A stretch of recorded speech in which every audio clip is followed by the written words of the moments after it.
Hey there. So my next guest, we finished the interview, and afterwards he was talking about how his job is really kind of considered a thankless job. So I really am so happy that I'm able to feature him because what he does and what a lot of other people like him do is so vital for the economy. And I don't think people really pay it much attention. But you know, please pay attention to this one because this is somebody that we really should have a lot of respect for.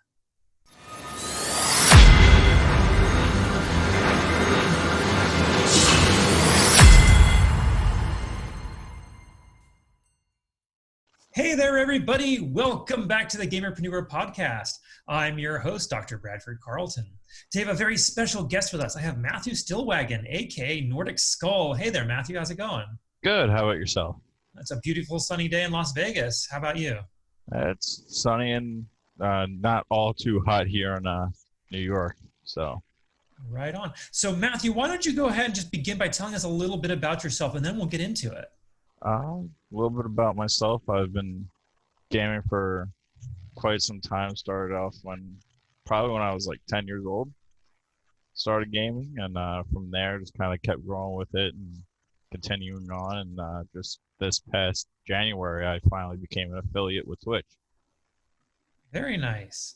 Fantastic. Okay, so I begin every interview with a single question. I'm going to ask you just like I ask everybody else. So on a scale of 1 to 10, 10 being high, how weird are you? How weird. Probably definitely a good 10.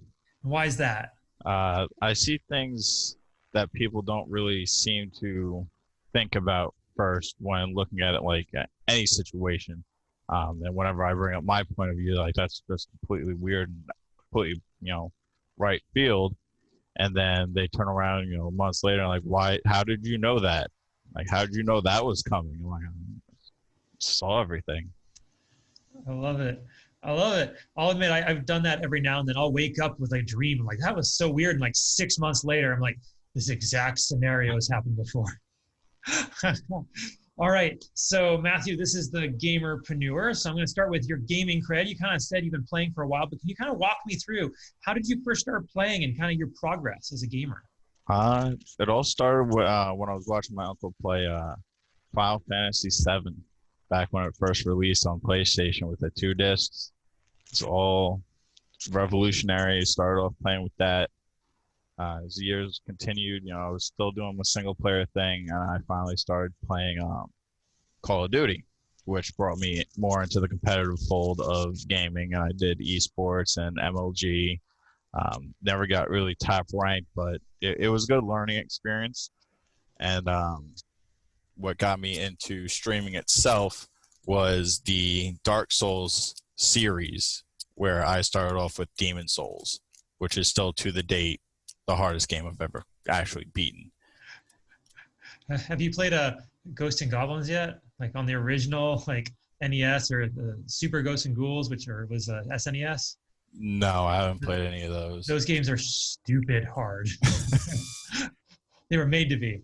Oh, that's fantastic. Okay, what do you play now? Right now, I'm was mainly on console, and now I'm making the switch over to PC. But right now, I'm playing Call of Duty, Modern Warfare, mainly the Warzone aspect of it. Playing some Dying Light, replaying through the entire Assassin's Creed series, getting ready for Valhalla to come out. I'm also playing Magic the Gathering Arena to keep on date with that. Very cool. All right, so if you had to choose one game out of everything you've ever played, this is the only one you ever get to play forever and ever. Which one is it? That's a good one. I'd probably have to go with one of the Dark Souls games just because of the replayability. Fantastic. Okay. All right. So let's kind of go on to the preneur part. What is it you do for a living, Mathew? For a living during the day, I work for Amazon delivering packages. Okay. Now, what got you into that? It's kind of what I fell into. Kind of been all over the place as far as work goes. For about 4 years, I worked for the post office, so just to deliver packages all day is a lot easier than packages and mail. Oh, fantastic. Okay, so can you kind of like what goes into the position? I don't want anyone to just assume it's just packages. I mean, you actually work your butt off, I'm sure. Oh yeah. Normal day typically starts. I load up my van for the day around 11, and the latest I've worked and gotten home was like 9 p.m. Between loading up, going, driving to each stop, finding each package, making sure either handed to the customer when Corona is not going on, or placed properly and taking pictures of it. So all day it's just in and out of my van, taking pictures and making sure everything's going smoothly. All right. Just means you're probably in great shape then. I know most gamers are pretty sedentary. So, I mean, being able to move like that's probably good for you, right? Yeah, no, it definitely is. Okay. So like, this is really interesting to me because, you know, I always thank my postal worker any chance I get. I always thank the UPS guy, FedEx guy. I haven't had Amazon guy come by, but like what you guys do is so wonderful. You really are making the world go round. What's like the funniest story you got? Funniest story I have. I mean, it was funny for me at the time because it was when I was working with the post office before Amazon actually had its delivery service up and running. At that time, Amazon still had a contract with the post office saying that we would deliver pretty much most, if not all, of their packages. And I just kind of, I pulled up to my stop that day, and it was me and my postal truck, and then there was a UPS truck and a FedEx truck there at the same time. I'm like, because I've seen the memes go around, and I'm like, is it really going to be a turf war right now to see who delivers this package first? Because I'm a little concerned. But All right, on. How about you have any really bad experiences you're willing to share? not really. Most of the customers, they're, especially nowadays, they're very happy to have some kind of contact, even if it's just like, hey, my package is here. What I order?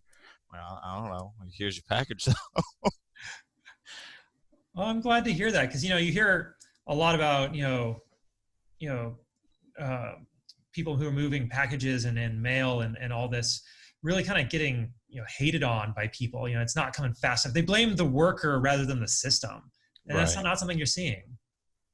No, I mean, I've heard about it, but I mean, even if a customer was to say, this didn't get here on time, the only thing I can really do is, smile, apologize, and, direct them to customer service to see why it took so long. And I explained to them it's not something I have any control over. Do you enjoy your job?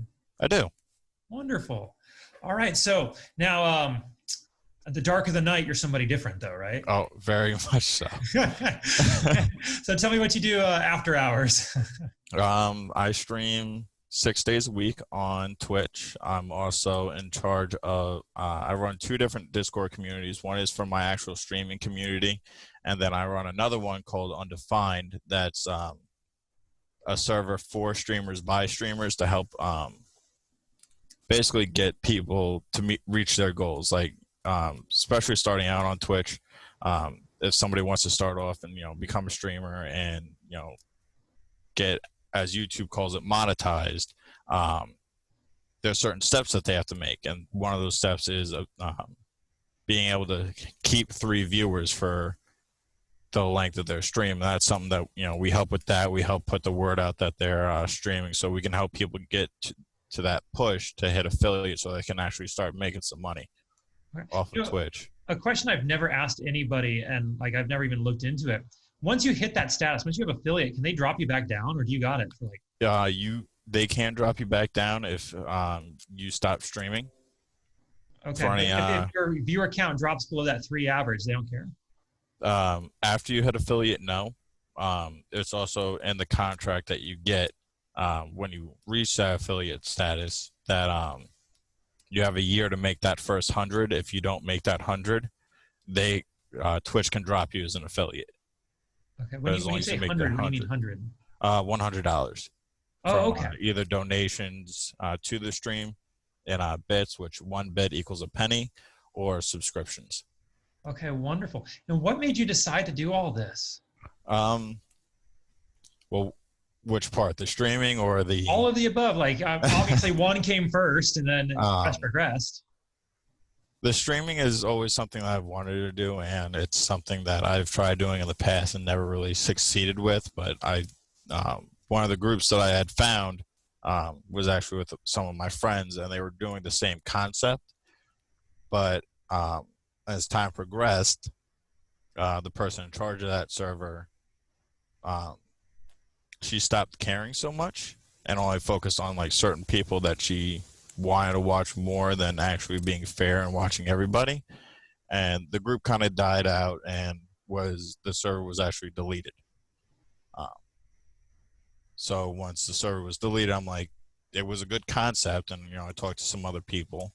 It was a good concept, and it's something that we can run with and grow with and build a nice little like kind of gaming family that supports each other's streams. Okay. So which do you consider more of your priority then, your stream or kind of this community you're developing and growing?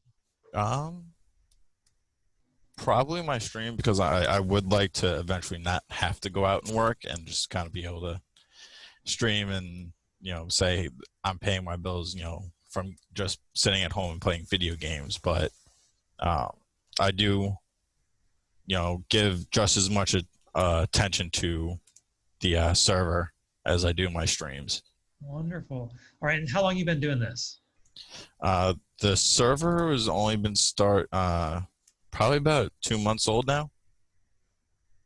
Okay. We have about 9 members currently, but you're still always growing. I'm always looking for other people, feeling people out, make sure that they're a good fit, that nobody's going to really start any drama up, because that's how problems tend to arise. Okay. And your stream? My stream I've been doing I started with this stream since about December, but I have been streaming for about 4 or 5 years now. Very nice. All right, so you got a full-time job, you've got the stream, and you've got this other community. How are you fitting it all into your schedule? With my job, it's actually pretty easy to keep in touch with the server and the community and everything like that. So there's no really time lost there. I usually give myself about an hour, 2 hours after work to kind of relax, recharge, recoup, and then hit the stream running. Okay. So you say you've been streaming for like 4 years or so. Mm-hmm. If you could go back in time and you could go talk to little Mathew and you go, hey, little Mathew, like this is everything that's going to happen to you over the next several years. This is what you need to know. What's the number one thing you tell him? Don't give up, because I did actually give up and stop streaming for a while and just kind of focused on the gaming, and I've actually fell out of gaming for a little while as well. Okay. Now, do you have any advice for anybody who'd like to start up a stream? Well, one, obviously, join the Discord, because it is a free service for the most part. The only parts that I do charge for are for what I do within the server, which is actually graphic design. So I get people's logos and banners and stuff pulled up, made for them, and then somebody else can actually do custom PC builds. That's the only part that costs any money. That's completely optional. If you don't want to do it, don't do it. But I've been streaming for a while, as have some of the other members of the Discord, and finding the right platform is definitely one of the hardest things to do, especially with Facebook now. Facebook is actually starting to support gaming streamers as well. I have to look more into their contracts, but we support everybody regardless of what platform they're streaming on. Right on. So you also do graphic design? I do. How long have you been doing that? That's been on and off for about 4 or 5 years as well. And how did you come by that? You just learned it yourself? Yeah, I just learned it myself. Just kind of sat down with Photoshop and like, let's see what we can do. You want to know something? That's exactly how I learned it as well. One day, my wife and I just had a fight, and she's like, I'm going to the bar. And I'm like, fine, I'm going to learn Photoshop. Right on. So, for anybody out there who's interested in maybe getting a position as a delivery driver? Like how hard is that? It's honestly not that hard. I found my posting because I work third party to Amazon. I found my posting on Indeed.com. Okay. Where do you want to go from here? Uh, Sky's the limit, really. Right. All right. Okay. So at this point, I'm gonna kind of pull it back, and I like to ask my guest, what is something you have failed at? Because I believe we learn the most from our failures rather than our successes. And so, what is something that like really stuck with you, and what did you learn from it? Definitely when I failed at streaming the first time, I was trying to do it on my own. Um, Definitely learned a lot, proper channels to network through, um, proper word of mouth, because I was just trying to mass spam everything, and then all my posts got taken down when I first tried starting because they're like, you're spamming at this point. I'm like, I don't see how. It's different groups, but okay. And definitely keeping positive people around me. So not everybody at that time was 100%, fully backing me. They were just kind of saying the words and not following up with it. Sure, I understand that. Now, can you kind of go in a little bit more on that networking you were talking about? What exactly do you mean? Um, uh, I typically went through Facebook to find different groups as far as to what game I was playing, and I would post that, hey, I'm streaming. Nobody would ever really come to those. Lately here, and I think it's a fairly new site because I haven't heard of it before. This since January, it's called eFuse, where a lot of people who stream and are competitive gamers actually come together and network through there.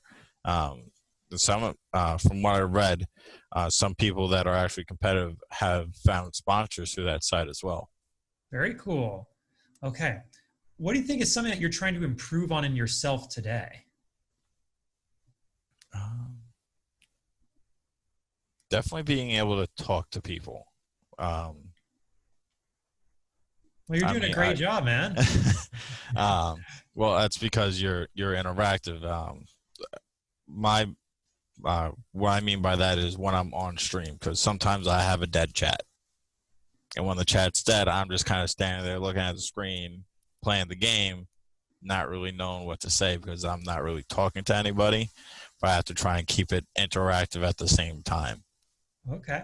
Kind of an interesting question.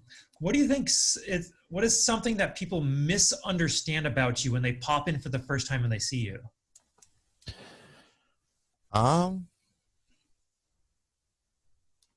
Probably that I'm not paying attention, because at times it just looks like I'm just so enthralled in the game, just nothing else matters. But I do interact with my chat. People will hop in and I don't acknowledge them right away because I'm in the middle of like something like that second where if I don't do it, I'm probably going to end up dying. Because I do want to make sure that the stream is still enjoyable while interacting with everybody. But I do say that it's probably just something that they don't see, or it's too long for them to wait, so they just leave and find somebody else. Okay. Well, Matthew, this has been an absolutely wonderful interview. Thank you so much. How do people find you? Where are you at? Well, on Facebook, people can find me on by Gabriel Lone Wolf. Twitter is nordicskol. It's my handle. I actually also have a website where you can get all of my ways to contact me, which is actually nordicskol.com. nordicskol.com. Wonderful. All right. So as we wrap up, is there any last piece of advice you want to share? Anything I didn't ask you think we still need to cover? Last bit of advice I'd like to share is, if you guys want to get into streaming, whether you join the Discord or not, there's always going to be people out there who are willing to help you out. If it's what you want to do, go ahead and chase it. It's doable, especially now. The gaming industry is about to, really get big with 5th generation coming out, and You know, it's nothing that you should shy away from just because you don't think you have the proper equipment or you think you'll be good enough. Have fun with it, and people will come and watch. Beautiful. Well, thank you so much, Matthew. We really do appreciate it. Thank you for having me. All right. On that note, I'm going to remind everybody, don't be just a gamer, be a gamerpreneur.